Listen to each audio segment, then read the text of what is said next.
పనివేళల్లో నిద్ర ఎంత చిరాకుగా ఉంటుందో చెప్పలేం. మధ్యాహ్న భోజనం తర్వాత శరీరం ఏమాత్రం పనిచేసేందుకు సహకరించదు. దీంతో పనిపై శ్రద్ధ పెట్టలేరు. ఇది మామూలుగా ఉండే సమస్యే. కానీ రోజంతా ఇలాగే ఉంటే ఎలా ఉంటుంది? చాలా ఇబ్బందిగా ఉంటుంది.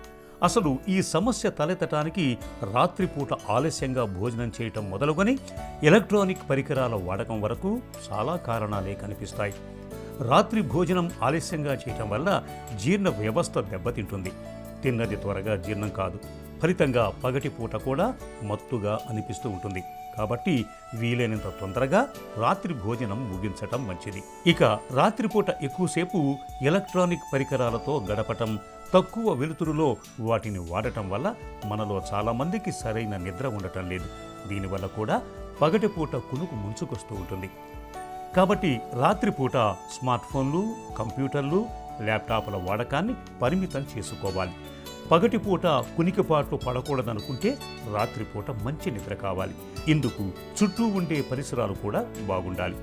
రోజు ఒకే సమయానికి నిద్రపోయేలా చూసుకోవాలి. పడుకునే ముందు గదిలోకి వెలుతురు లేకుండా చూసుకోవాలి. దీంతో నిద్ర బాగా పడుతుంది. ఇక ఆల్కహాల్ తాగటం వల్ల అనేక రకాల ఆరోగ్య సమస్యలు తలెత్తుతాయి. నిద్రలేమితో శరీర ఆరోగ్య వ్యవస్థ మీద ప్రభావం పడుతుంది. దీంతో ఏ పనిని సంపూర్ణంగా చేయలేరు. ఆల్కహాలుకు ఎంత దూరంగా ఉంటే అంత ఆరోగ్యంగా ఉంటారు. మనలో కొంతమందికి రాత్రిపూట కాఫీ, టీలు తాగే అలవాటు ఉంటుంది. కాఫీ, టీలు రాత్రి సమయాల్లో వద్దు. కాఫీ, టీల్లో ఉండే కెఫిన్ నిద్రను దూరం చేస్తుంది. రాత్రి సమయంలో వీటిని తాగటం వల్ల నిద్ర రాదు. రాత్రి పడుకునే ముందు పుస్తకం చదవటం అలవాటు చేసుకోవటం మంచిది. పసుపు కలిపిన పాలను నిద్రపోయే ముందు తాగండి.